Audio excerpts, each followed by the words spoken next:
va 40 yoshlarga yetganlarida mana g'ori Hiro shu shaharda ko'p emas uzoqligi Hiro g'ori. Uylaridan shu Hiro g'origa chiqib turardilar. O'sha Hiro g'orida ekanliklarida Alloh subhanahu va taolo Jabroil alayhissalom orqali Alaq surasining dastlabki 5 oyatlarini nozil qildi. A'udhu billahi minash shaytonir rojim. Bismillahirrohmanirrohim. Iqro bismi robbikallazi xalaq. Xalaqal insana min alaq. Iqro va robbukal akram. Allazi allama bil qalam. Allamal insana ma lam ya'lam. Sadaqallohul azim. Ana. Qayerda bo'lgan ekan bu hojibo?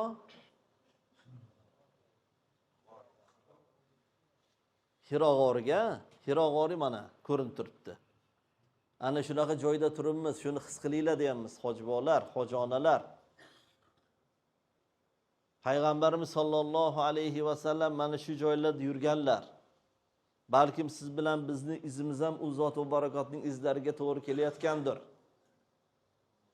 Mana shu joylarni ko'zlar bilan ko'rganlar, siz bilan biz ham bugun ko'rib turibmiz shu tog'larda. Shu joyda dastlabki oyatlarni qabul qildilar, alhamdulillah vahiyni. Va shu bilan payg'ambar bo'ldilar. Dastlabki oyatlarni o'qing, ilm izlang. Sizni yaratgan Robbingizning nomi bilan o'qing. Robbingiz juda ham mukarram zotdir, karami kengdir. U shunday bir zotki, insonga qalam bilan bilmagan narsalarni o'rgatdi degan oyatlar nozil bo'ldi. Va payg'ambarimiz sollallohu alayhi va sallam 13 yil shu yerda payg'ambarlik qildilar. Payg'ambarlikning 10-yili Omul Huzn g'am yili deyiladi. Mahzunlik yili. Amakilari Abu Talib o'sha yili vafot etdilar. Ayollari Hadisha Kubro onamiz o'sha yili olamdan o'tdilar. Rasululloh yolg'izlanib qoldilar. Bu mushriklar, munofiqlarning aziyati kundan kunga kuchayib ketaverdi. Shunda payg'ambarimiz sollallohu alayhi va sallam xuftan namozini o'qib, Abu Talibning qizlari Ummahoni onamiznikiga borib yotganlarida Jabroil alayhissalom eshikni taqirlatib keldilar. Eshikni ochsalar, Jabroil turibdilar. "Ya Rasululloh, labbay. Bir joyga borib kelar ekanmiz." "Xo'p bo'ladi." Chiqdilar. Buroq degan jonzotga mindirdilar Rasulullohni. Buroq degani bu chaqmoq degani. Chaqmoq qanaqa tez chaqadi u? Yashin. Shunaqa bir tezlikda bir zumda Aqso masjidiga bordilar. Borsalarki payg'ambarlar Rasululloh sollallohu alayhi va sallam kutib o'tiribdilar. Ularga namoz o'qib berdilar Rasululloh. Keyin Mirojga borib keldilar. Ana Mirojda payg'ambarimiz sollallohu alayhi va sallamga namoz Alloh tomonidan hadya qilindi. Namoz payg'ambarimiz sollallohu alayhi va sallamga Allohning sovg'asi bo'ldi. Payg'ambarimizga va payg'ambarimiz orqali ummatlariga. Siz bilan biz 5 mahal namozni o'qir ekanmiz. Ana shu Rasul akram sollallohu alayhi va sallam Allohning huzurida Mirojda olib kelgan narsani ado etamiz. Shuning uchun ham ba'zi kitoblarimizda namoz mo'minning mirojidir deyilgan. Ma'nosi shu. Ana shundan keyin payg'ambarimiz alayhisolatu vassalam payg'ambarlikning 10-yilida Abu Bakr Siddiq radhiyallohu anhu bilan Madina-i Munawvaraga hijrat qilib ko'chib ketdilar. Allohning amri bilan. Keyin yana 10 yil Madinada yashadilar. Ana shu Madinada yurganliklarining 6-yili payg'ambarimiz tush ko'radilar. Tushlarda ihromlari kiyilgan, sochlari oldirilgan holatlarni ko'radilar. Payg'ambarlarning tushlari vahiyning bir ko'rinishi bo'lganda, keyin chiqib e'lon qildilar. "Ey sahobalarim, Men tush ko'rdim bugun. Tushimda ihromda ekanmiz. Ba'zilarimiz sochlarimiz oldirilgan, ba'zilarimiz qisqartirilgan. Bu umraga ishora. Umraga chiqamiz dedilar. Xohlovchilar bo'lsa yuringlar dedilar. Shunda payg'ambarimiz sollallohu alayhi va sallamga 1200 kishi, ba'zi rivoyatlarda 1400 kishi ergashganligi aytiladi. Ana o'shalar Madina-i Munawvaradan umra niyat bilan chiqib o'sha Zulhulayfa, siz bilan biz ham tushdik-ku o'sha masjidda. Mehmonxonada ihromni o'radik-a. Keyin Zulhulayfaga tushdik. Ana shu payg'ambarimiz sollallohu alayhi va sallam qilgan ishni qilyapmiz-da, Allohga shukr. Ana o'sha joydan ihromga niyat qilishdi. Labbayk Allohumma labbayk, labbayk la sharika laka labbayk, innal hamda wan ni'mata laka wal mulk la sharika lak deb, hojibo payg'ambarimiz sollallohu alayhi va sallam sahobalari bilan Makka sari yo'lga chiqishdi. Bu qachon ekan? Hijratning 6-yili ekan. Hozir nechinchi yil? 1446-yil. Hoji aka, qancha yil oldin bo'ladi? Bir hisob kitob qilingan tijoratchiga o'xshayapsiz. 1440 yil oldin, 1440 yil oldin payg'ambarimiz sollallohu alayhi va sallam o'sha siz bilan biz yurib keldik-ki, endi biza zo'r avtobuslarda konditsionerlar bilan keldik, lekin Rasulullohlar sollallohu alayhi va sallam ular ot tuya piyoda yurganlarda. Ana shu issiqlarda. Qolaversa bemalol kelmagan ekanlarda ular. Ular bu yoqqa qarab kelyaptilar. Bu Qurayshliklar eshitdi kelayotganliklarini. Dedi. Nimaga kelar ekan? Ustimizga bostirib kelyaptimi? Qani deb bular ham o'zini askarlarini tayyorladi. Xolid ibn Valid u kishi paytda hali musulmon bo'lmagan. Qurayshliklarning sarkardasini qo'mondoni. Mohir qo'mondon. Uhud g'azovotida ham o'sha kishi bosh bo'lib musulmonlar mag'lub bo'lganda. Ana shu kishi yana chiqardi bular Qurayshliklar, Xolid ibn Valid boshchiligida. Ular keyin nima kiyib chiqdi? Sher va qoplon terisidan bo'lgan harbiy kiyimlarni kiyib chiqdi. Payg'ambarimizga yetib bordi bu xabar. Qurayshliklar o'sha sher va qoplonlarning terisidan bo'lgan harbiy kiyimlarini chiqib qarab turgan ekan bizaga. Bizlarni yo'lda kutib turgan ekan degan xabar kelgandan keyin payg'ambar alayhisolatu vassalam aytdilarga, "Ya Alloh, bu Qurayshliklarga nima bo'lgan o'zi ya? Shu o'zimizni holatimizga qo'ysa-ku, agar men boshqa arablardan g'olib bo'lib ularni yengib chiqadigan bo'lsam, Qurayshning obro'si-ku. Yoki ular bizni meni o'ldirsa o'sha boshqa arablar bu Quraysh kutgan narsa-ku. Quraysh nima keraga bordi bunaqa qilishlikka? Nimaga bizga qarshilik qiladi? Bu sher va qoplonlardan bo'lgan harbiy kiyimni kiyib chiqqani bular bilan urushamiz degani. Jang qilamiz degani. Vaholanki biz jangga borayotganimiz yo'q. Biz umraga boryapmiz. Shu aylanma bir yo'l bo'lardi. O'sha aylanma yo'lni biladiganlaring bormi? Shu aylanma yo'ldan olib boringlar, biz ularni shuni aylanib o'taylik, Makkaga kiraylik dedilar. Biladiganlar bor ekan. Ya Rasululloh, biz yo'lni bilamiz. Lekin u juda ham bir qiyin-da. Og'ir yo'l. Tor, mashaqqatli tog' toshlardan iborat. Payg'ambar alayhisolatu vassalam aytlarki, mayli qiyin bo'lsa ham, mashaqqat bo'lsa ham o'sha urushmaylik, shularni aylanib o'taylik dedilar. Ana shu yo'ldan olib kelishdi. Qasba degan tuyalardalar. O hijrat qilayotganlarda Abu Bakrdan sotib olib, minib ketgan va borib Madina-i Munawvarada cho'kkan tuyalari. Shu tuya bilan kelyaptilar. aylanib o'tishni qarang. Ana yerda kelayotganlaringizda avtobuslar bilan ko'rgansizlar. Lavhni surat turibdi, ustida Qur'oni Karim qo'yilgan lavh turibdi. O'sha haramni hududi bu yog'i. Ana shu atroflari kelganlarida tuyalar yurmay qoldi. Cho'kdi. Ozgina yursalar haramni hududiga kiradilar. Haramni hududiga kirganlardan keyin u kishilarni hech kim chiqarib yubora olmaydi. Yoki hech kim ularga zarar bera olmaydi, urushmaydi. Lekin tuya o'shlari cho'kdi. Sahoba ikromlar hayron, "Ya Rasululloh, bu tuyangizga nima bo'ldi? Yursin axir. Ozgina yursak haramni hududiga kiramiz-ku." Payg'ambarimiz alayhisolatu vassalam aytdilarki, "Yo'q, bu yerda bir gap bor. Bu tuyani Abrahani filni to'xtatgan zot to'xtatdi" dedilar, ha. Ko'rdingizmi?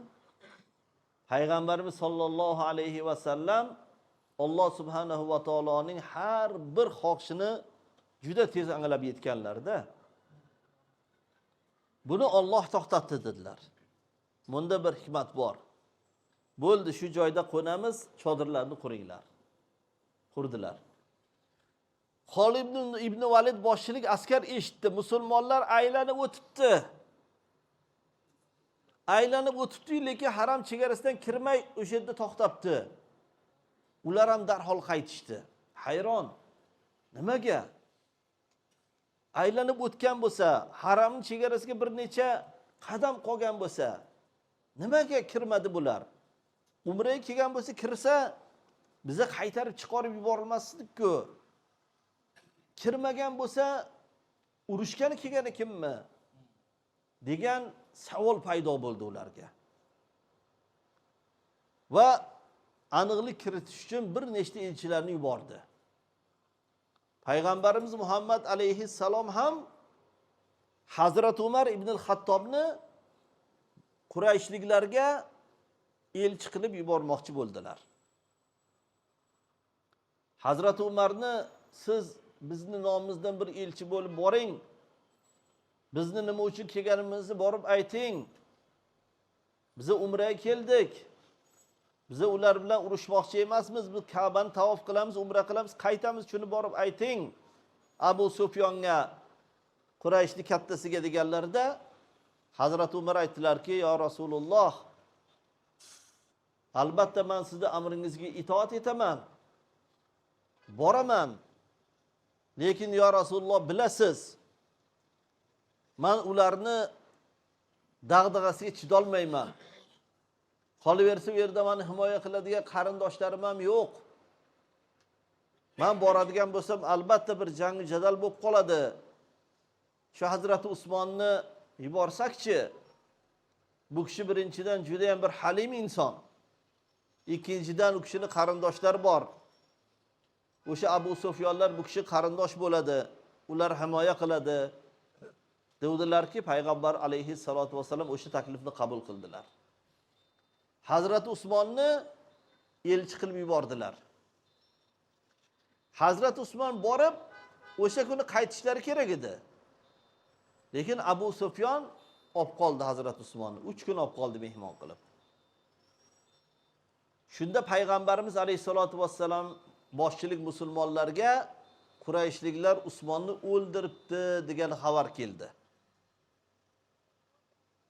Shunda Rasul akram sallallohu alayhi va sallam nahotki bu qabila doshlarimiz elchilik, vakilchilik qonun qoidasini ham buzgan bo'lishsa-ya, Usmonni o'ldirishibdimi? Axir u bizni elchimiz edi-ku. Elchi o'ldirilmasidi-ku. Endi bular bilan urushmasak bo'lmas ekan. Qani ashoblarim, kelinglar bo'lmasam, va'dalashaylik. Bay'at qilaylik. Bular bilan endi urushmasak bo'lmaydi deganlarda sahoba ikromlar birma-bir turib, Payg'ambarimiz sollallohu alayhi va sallamning huzurlariga kelib, qo'llarini qo'llariga berib, Rasulullohga bay'at qilishgan. Mana shu Makka ga kiraverishda Hudaybiya degan joyda. U bay'atning ma'nosi Quraysh bilan urushadigan bo'lsak, yo Rasululloh, biz jonimizning oxirigacha, qonimizning oxirigacha sizni yoningizda sobit turamiz, sadoqat bilan jang qilamiz degan ma'no edi. Ana payg'ambar alayhi salatu vassalam hammalaridan bay'at olganlardan keyin oxirida chap qo'llarini o'ng qo'llariga qo'ydilarda, mana bu Usmonning qo'lidir dedilar. Usmonning bay'ati bu dedilar.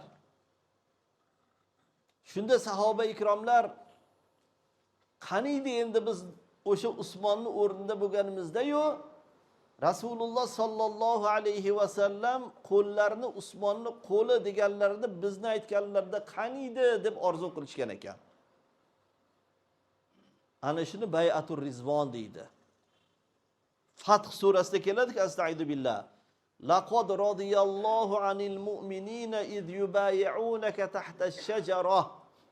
Ana payg'ambar alayhissalom daraxtning tagida o'tirganlar, ular kelib bay'at qilishgan. Alloh taolo aytayaptiki, ana shu daraxtning tagida sizga bay'at qilgan mu'minlardan Alloh rozi bo'ldi deydi. Alhamdulillah. Ana shu holat o'sha Makkada kirib kelaverishda siz bilan biz kirib kelgan joyda bo'lgan. Ana shunaqa taraddud bo'lib turuvdiki, uzoqdan Usmon ibn Affon radhiyallohu anhu kelyaptilar-da. Payg'ambar alayhisolatu vassalamga Usmon kelyaptilar deyishdi. Alhamdulillah, Usmon kelyaptilarmi? Dedilar. Hazrat Usmon ibn Affon radhiyallohu anhu Rasulullohning huzurlariga kelib bo'lgan holatlardan xabar berib turuvdilarki, yana bir kishi kelyapti. U kim edi degan gap bo'lib qoldi. Qarasalar, Suhayl ibn Amr degan mushrikga o'sha Qurayshliklarning bir vakili kelyapti. Payg'ambarimiz alayhisolatu vassalam, Suhayl kelyaptimi? Ha, Alloh ishimizni oson qilibdi dedilar. Qarang, Suhaylning ma'nosi, ismining ma'nosi o'z yengilligi deganda. U Qurayshliklarning shu tashqi ishlarini gaplashadigan, tashqi ishlarga hal qiladigan bir vakili ekan. O'shani yuborgan ekan Qurayshliklar. Endi sulh qilmoqchi payg'ambarimiz bilan. Suhayl keldi. Rasul akram sallallohu alayhi va sallam va Hazrat Ali ulardan bir odam chodirga kirdilar.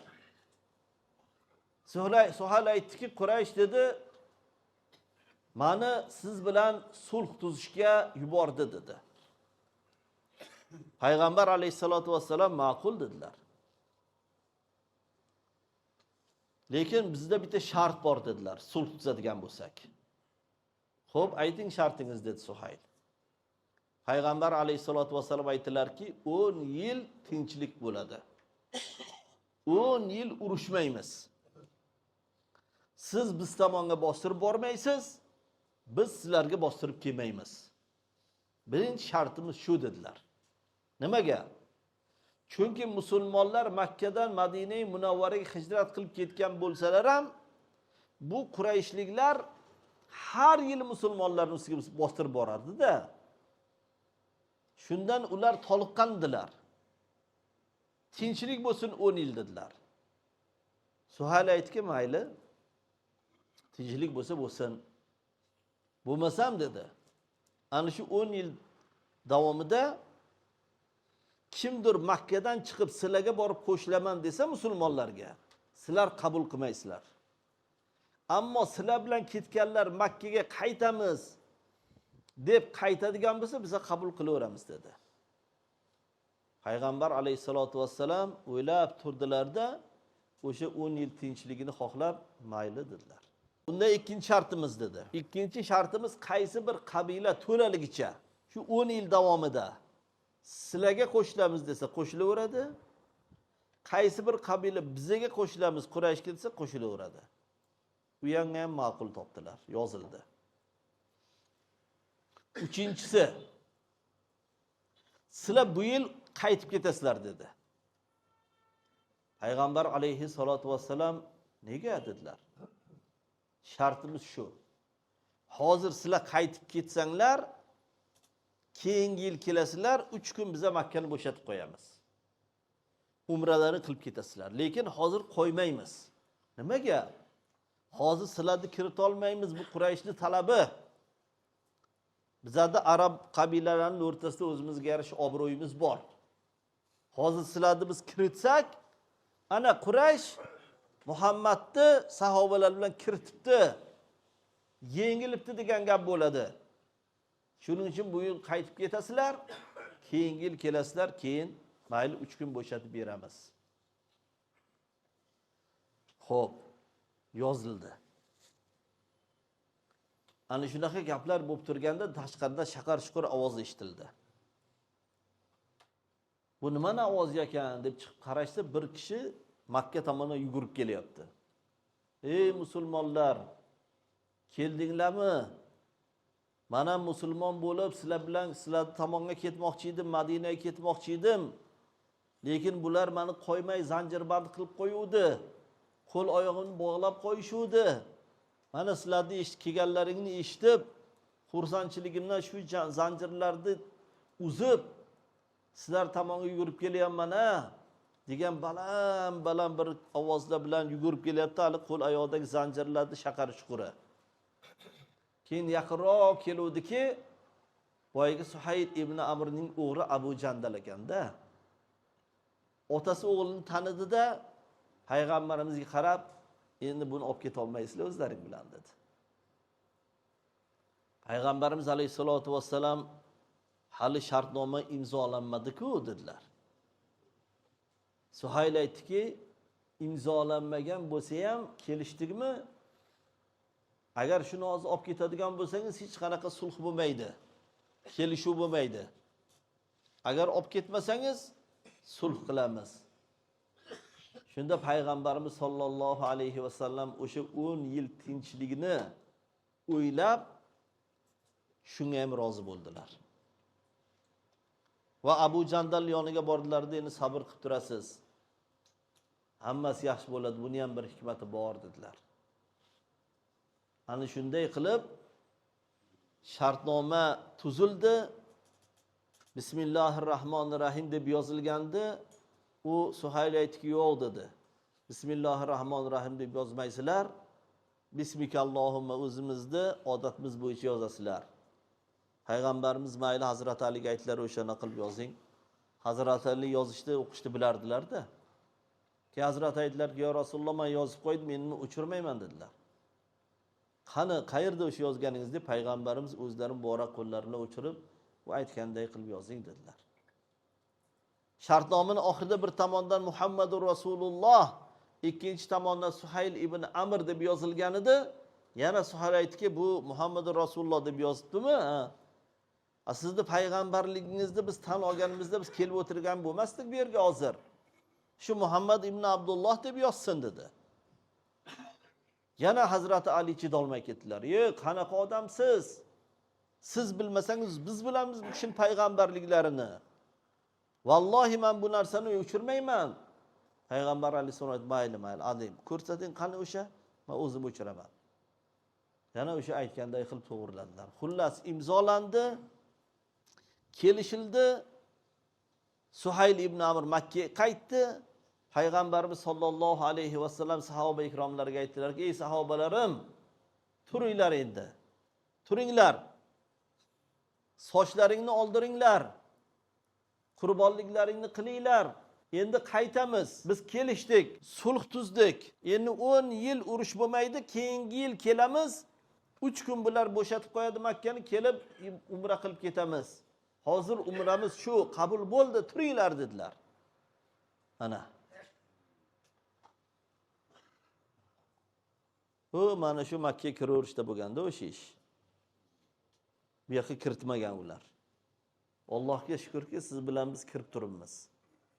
Allohga shukrki, umralarimizni qildik. Allohga shukrki, mana sochlarimizni oldirdik, ihromlardan chiqdik. Ka'ba-i Muazzamaga bemalol borib kelib yuribmiz, ha? Ibodat qilib, Allohga shukr. Vaholanki payg'ambarimiz boshchilik sahobalar ikromlarni boshlaridan shu narsalar o'tgan. Bu Madinadan piyoda yayov Makkaga kelishni bir tasavvur qilib ko'ring. Yana 6 yil ular chiqib ketganiga 6 yil bo'lgan. uy joyini, xotin bola chaqqasini, qavmi qarindoshlarini, shaharni tashlab chiqib ketgan bo'lgan. 6 yil deganda kelyapti, ne umidlar bilan. Hech kim o'rnidan turmadi. Payg'ambar alayhisolatu vasallam aytdilarki, sahobalarim, o'rinlaringdan turinglar deyapman. Qurbonliklaringni qilinglar, sochlaringni oldiringlar. Keyingi yil kelamiz endi baraka topinglar. Shunga kelishdik. Yana hech kim turmadi. Keyin Rasul akram sallallohu alayhi vasallam xafa bo'lib chodirlarga kirdilar. Chodirlarga. Ummu Salama onamiz ham safar ekanlarda shunda ayollari. Ummu Salama onamiz aytdilarki, nechuk bu Allohning payg'ambarini men g'amgin holatda ko'ryapman. Payg'ambar alayhisolatu vasallam aytdilarki, men mana Qurayshliklar bilan sulh tuzdik. 10 yil bir-birimiz bilan urushmaydigan bo'ldik. Shuni evaziga hozir qaytib ketishimiz kerak endi. Shunga kelishdik. Keyingi yil kelib 3 kun bilan Makkani bo'shatib beradigan bo'ldi. O'sha 3 kunda umra qilib ketadigan bo'ldik. Shuni sahobalarimga aytsam, ular menga itoat qilmayaptilar. Hozir yana 3-marotaba aytsam, bular yana itoat qilmasalar, keyin bu qavmning boshiga bir balo kelishidan qo'rqyapman. Oldingi payg'ambarlarning holatlari ham xuddi shunaqa bo'lgan.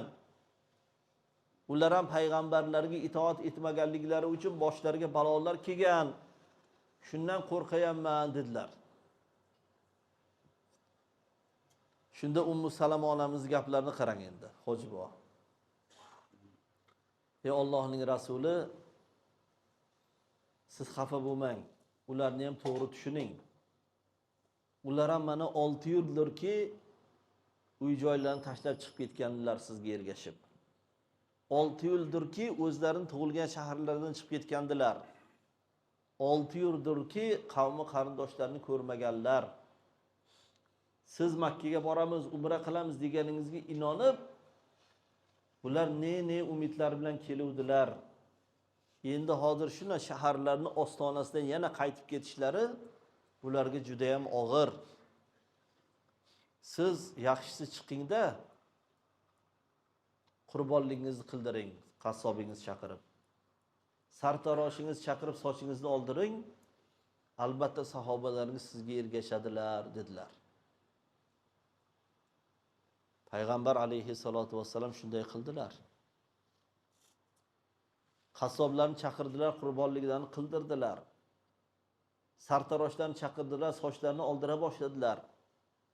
Keyin sahoba ikromlar ham Rasulullohga qarab, yon atrofga qarab, sekin bitta turib, qurbonliklarni qildirib, sochlarini oldira boshladilar. Ana shu bilan payg'ambarimiz Muhammad alayhissalom hijratdan keyin 4 marta umra qilganlar deyiladi. Birinchi umra mana shu umra deb hisoblanadi. Ana 2 yil o'tdi, Makka fath bo'ldi. Payg'ambarimiz sollallohu alayhi vasallam 1200 kishi bilan yoki 1400 kishi bilan kelgan bo'lsalar dastlabki umrada. 2 yildan keyin 12000 yoki 14000 sahobalar 10 barobar ko'p bo'lib keldilar keyin. Zafar bilan Makka mukarramani shaharga Payg'ambarimiz sollallohu alayhi vasallam hijratning 8-yili katta bir zafar bilan Allohning amri bilan g'olib bo'lib kirib kelganlar Makkaga. Ana siz bilan biz o'sha shaharda turibmiz hozir. Va yana 2 yil o'tib Alloh taolo farz qilgan hajni ado etishlik uchun Payg'ambarimiz Muhammad alayhisolatu vasallam boshchilik 120 ming sahobalar aynan mana siz bilan bizni hozirgi holatimizga kelganlar. Alhamdulillah. Oradan 4 yil o'tib musulmonlarning soni necha barobar ko'payyapti? 100 barobar. Rahmat sizga hojibo. 100 barobar. 4 yil tinchlikni evaziga. Alhamdulillah. Demak bizning dinimizni o'zi nomi bilan islom, tinchlik dini. Islom dini tinchlikni yaxshi ko'radigan din. Nomi ham tinchlik dini. Ana payg'ambarimiz sollallohu alayhi vasallam o'sha shartga ko'rganliklarining eng asosiy sababi 4 yil tinchlik bo'lishligini xohlaganlari. 10 yil. Va 4 yil davomida shu tinchlikning evaziga musulmonlarning soni 100 barobar ko'payib hajga kelyaptilar. Ana shu haj davomida Rasululloh sallallohu alayhi va sallam Makka mukarramaga kirib keldilar, umra qildilar. Undan keyin Minoga chiqdilar. Siz bilan biz ham nasib bo'lsa 3-iyun kuni Minoga chiqib ketamiz. Va Arafaga chiqdilar. Nasib bo'lsa siz bilan biz ham 3-kuni Minoga chiqib 4-kuni to'liq Minoda qolib 5-iyun kuni Arafaga chiqamiz. Al-hajju al-arafa, haj Arafatdan iboratdir deganlar. Ana shu Arafatda turganlarda Qur'oni Karimdagi eng oxirgi oyatlardan biri nozil bo'ldi. A'udhu billahi minash shaytonir rojim. Bismillahirrohmanirrohim. Al-yawma akmaltu lakum dinakum va atmamtu alaykum ni'mati va raditu lakumul islam dina. Ya'ni bu oyatning ma'nosi, bugun sizlarga diningizni mukammal qilib berdim va sizlarga beradigan yaxshilik ne'matlarimni ham to'liq qildim va sizlarga islom dinin din deya rozi bo'ldim degan oyat nozil bo'ldi. Payg'ambarimiz Muhammad alayhissalom tuyalarda turib shu oyatni o'qidilar va sahoba ikromlarda o'sha Arafatda turib muborak bo'lsin, Qur'onimiz mukammal bo'ldi, dinimiz mukammal bo'ldi, Alloh taoloning bizga beradigan ne'matlari itmomiga yetdi deb e'lon qildilar. Shunda sahoba ikromlar xursand bo'lib ketib bir-birlarini tabriklashdi, quchoqlashdi, muborakbod qilishdi. Faqatgina Hazrati Abu Bakr Siddiq radhiyallohu anhu bir chekkaga o'tirib g'amgin bo'lib qoldilar. Shunda sahobalar qarab, "Ya Abu Bakr, sizga nima bo'ldi? Payg'ambarimiz sollallohu alayhi va sallamning e'lonlarini eshitdingizmi? Qur'onimiz to'liq bo'libdi, dinimiz mukammal bo'libdi. Nega xursand bo'lmayapsiz?" deganda, "Ey birodarlar, bu degani Payg'ambarimiz Muhammad alayhi salatu vassalamning vazifalari ham oxiriga yetdi degani. Rasul akram sallallohu alayhi va sallam bizni tark etib ketadilar degani. Nega tushunmayapsizlar axir?" deb aytgan ekanlar. Sahoba ikromlar Abu Bakr Siddiq radhiyallohu anhu shu gaplarini Payg'ambarimiz Muhammad alayhi salomga borib aytganlarida Rasul akram sallallohu alayhi va sallam "Sadaqa Abu Bakru, Abu Bakr to'g'ri aytibdi" degan ekanlar. Ana shundan 81 kun o'tgandan keyin Payg'ambarimiz sollallohu alayhi va sallam haqiqatda bu foni dunyodan Allohning huzuriga Rafiqul A'loga rihlat qilgan ekanlar. Shuning uchun ham o'sha hajni Hajjatul Vado, vidolashuv haji deyiladi. Ana Payg'ambarimiz sollallohu alayhi va sallam o'zlari bosh bo'lib Arafaga chiqqanlar. Siz bilan biz ham inshaalloh Robbil olam 5-iyun kuni Arafada bo'lamiz va Arafadan Muzdalifaga o'tganlar. Biz ham Arafadan shomdan keyin Muzdalifaga o'tamiz. Muzdalifada ham bir kecha qolamiz va hayit kuni ertalab Minoga qaytib kelib 6-iyun kuni nasib bo'lsa Minodagi palatligalarimizga yana kelib joylashib, keyin hayitda 1-kuni shaytonga tosh otishga boramiz. Keyin nasib bo'lsa mana hali o'zlaringning mingboshlaring bu yerda mana o'sha sizlarga mas'ul Muzaffar hojidomlar yana sizlarga alohida xabar yetkazadilar. Balkim hayitning 1-kuni yoki 2-kuni yoki 3-kuni shomgacha ruxsat bor shariatimizda. Keyin tavofi ifoza qilib ketamiz. Ana shu bilan hajni 3 ta farzini ado etgan bo'lamiz. Ihrom, mehmonxonadan kiramiz nasib bo'lsa 3-iyun kuni. Ihrom bilan 4-iyun kuni Minoda bo'lamiz. 5-iyun kuni Arafada bo'lamiz. 6-iyun kuni yana qaytib kelib Minoga kelib shaytonga tosh otamiz. Hayitda 1-kuni bo'ladi va o'sha kuni nasib bo'lsa O'zbekistonliklarning qurbonliklari so'yildi degan xabarni eshitganimizdan keyin o'sha joyda ihromlarimizdan chiqamiz. Ihromlarimizni chiqib, o'zimizni mana yengil kiyimlarni kiyib olamizda, keyin inshaalloh ikkinchi kuni ham, uchinchi kuni ham o'sha joydan Minodan Jamorotga tosh otamiz. Keyin uchinchi kun tosh otib bo'lganimizdan keyin yana qaytib bu mehmonxonamizga kelamiz. Ana undan keyin inshaalloh yana Toshkentga, O'zbekistonga qaytib ketgungacha vaqtimiz bo'lsa, yana borib ibodatlarimiz qilib, ziyoratlarimiz qilib yuraveramiz. Ha, inshaalloh Robbil alamin. Alloh yetkazsin, muborak bo'lsin. Mana sizga ozgina bo'lsa-da, mana shu joylardagi tarixlar Payg'ambarimiz sollallohu alayhi va sallamning siratlaridan ba'zi bir ma'lumotlarni eslatgan bo'ldik. Aynan mana shu joyda Payg'ambarimiz sollallohu alayhi va sallam boshchilik amalga oshirilgan ishlarni siz bilan biz ham davom ettiryapmiz. Shuning uchun azizlar, ixlosimiz ziyoda bo'lsin. Ixlos, muhabbat bilan yondashaylik. Qanaqaydir bir ozgina aytaylik kamchilik, nuqson bo'ladigan bo'lsa, darhol shoshma. Axir Payg'ambarimiz sollallohu alayhi va sallam boshchilik sahobalar mana bu tog' toshlarda yurganlar-ku. Ular o cho'li biyobonlardan piyoda kelganlar-ku. Bu haram-u sharaf Arafa vodiy Muzdalifalarga ana shu sahrolarda ayollari kuyib, tepalarida quyosh urib, shunaqa bir mashaqqatlar bilan bajarganlar-ku. Al-hajju al-mashaqqa, haj mashaqqatdan iborat deb aytganlar-ku. Axir men bir ojiz banda mana shuncha yilga, shuncha yoshga kirib mana shu joylarga Alloh yetkazibdi. Allohga shukr qilaman. Alloh taolo o'zi qilgan xatolarimni, gunohlarimni kechirsin. Ilohim savoblarni ko'paytirib bersin. Hajjil mabrur qilsin hajimizni. Hajjil mabrurning mukofoti onadan yangi tug'ilgan go'dayday gunohlardan forig' bo'lishlikdir deb payg'ambarimiz aytganlar. Ilohim hammamizni mana shunaqa yaxshiliklarga muyassar qilsin degan ma'noda o'zimizni o'zimiz nazorat qilishimiz kerak bo'ladi azizlar. Alloh taolo shunda inshaalloh ibodatlarimizni to'liq bir holatda dargohga qabul etadi. Yana bir karra muborak bo'lsin. Mana endi bu domlamizni ko'pchiliklaringiz taniysiz.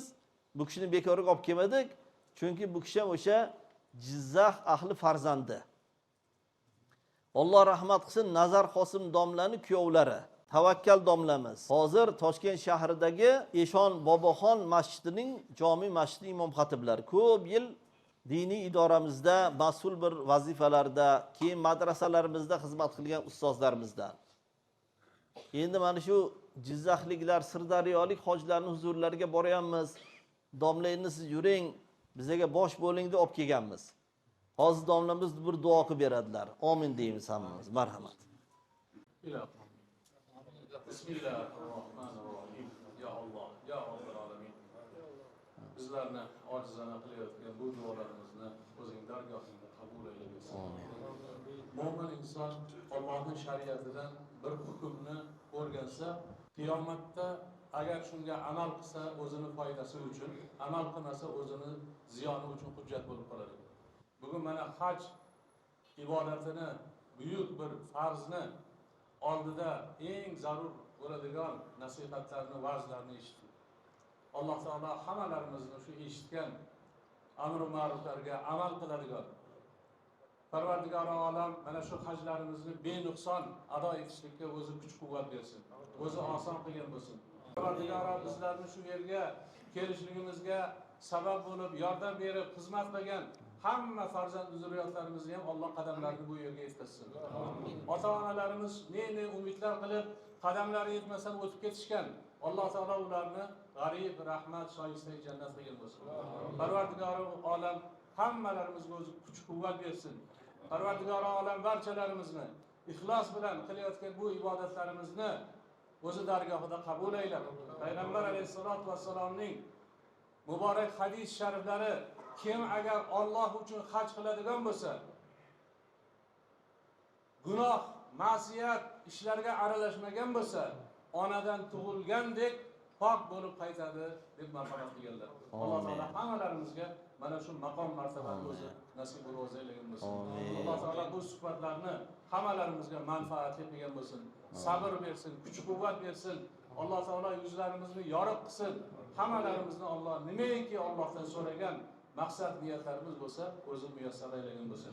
Subhana robbika robbil izzati amma yasifun va salamun alal mursalin valhamdulillahi robbil alamin bi rahmatika ya arhamar rohimin.